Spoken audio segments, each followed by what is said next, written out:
السلام عليكم ورحمة الله وبركاته. حبيباتي وحبيبي الغاليين، إن شاء الله ديما تكونوا بخير بالصحة والسلامة، إن شاء الله على خير مجتمعين، إن شاء الله فاقد لا مفقود يا عظيم الجهود. ندير أنا وياكم بطاطا ببطن بصدر الدجاج. طبعا صدر الدجاج هذه للناس اللي ما تاكلش اللحم الأحمر، اللي الناس اللي طبعا اللي عندها الكسترول ما ياكلوش اللحم الأحمر، الإبل والضان والبقر. وهذه توا صدر دجاج يعني طبعا فرمته طحنته، درت معاه شويه معدنوس، درت له بصل، درت معاه شويه بشماط، وتبلته شويه ملح وفلفل اكحل وجوز الطيب اللي هي العنبره، درت له شويه زنجبيل، درت له ثوم بودره، وهذا الخلوط اللي احنا نقولوا عليه الخلوط هذا هي درت له 4 دحيات، ودرت له كوبايه حليب، وضربت دقيق ضربته مع شويه فلفل اكحل، شوية فلفل أحمر مطحون، شوية كركم، شوية درت له ثوم، طبعا ثوم دقيت له ثوم، دقيت له دق، وشوية ملح. وتوا نبدأ نحشي البطاطا أنا وياكم، تو بعدين نقليها وإن شاء الله تنال إعجاب. كان ما تنسوش تفعيل جرس التنبيه والإعجاب واشترك في القناة.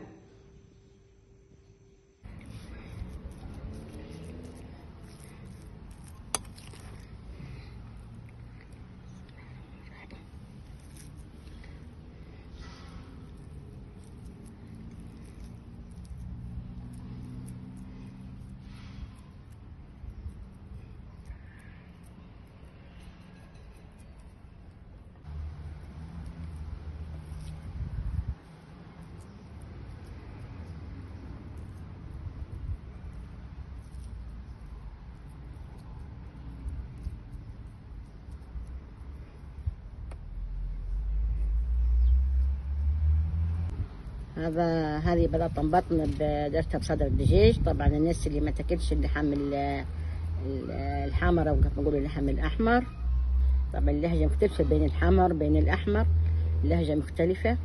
هذا بصدر الدجاج درت له شويه فلفل حمر مسحون، ودرت له شويه حار، ودرت له كركم، ودرت له ملح، فلفل اكحل، درت له شويه زنجبيل. هذا صدر الدجاج.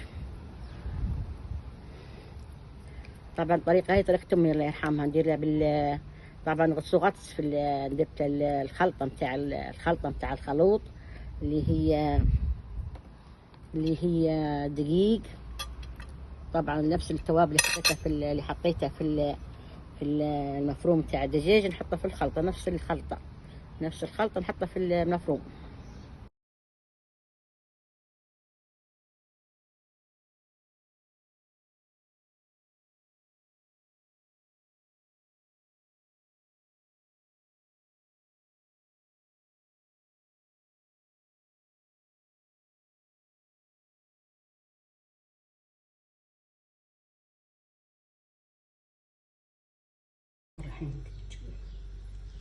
بسم الله الرحمن الرحيم. بسم الله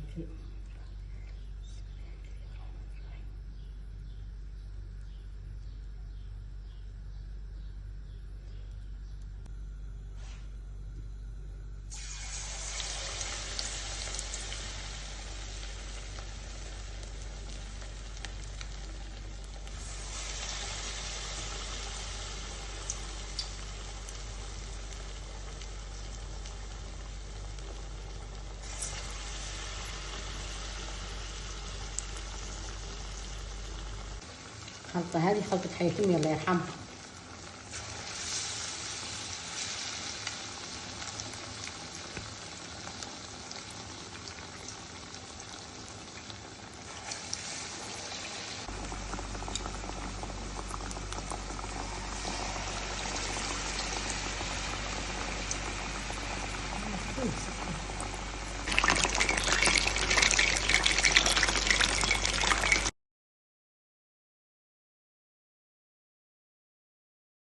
هذه هي بطاطتنا هي جاهزة، إن شاء الله تنال إعجابكم، إن شاء الله على خير مجتمعين، الشغالة فاقد المفقود يا عظيم الجود.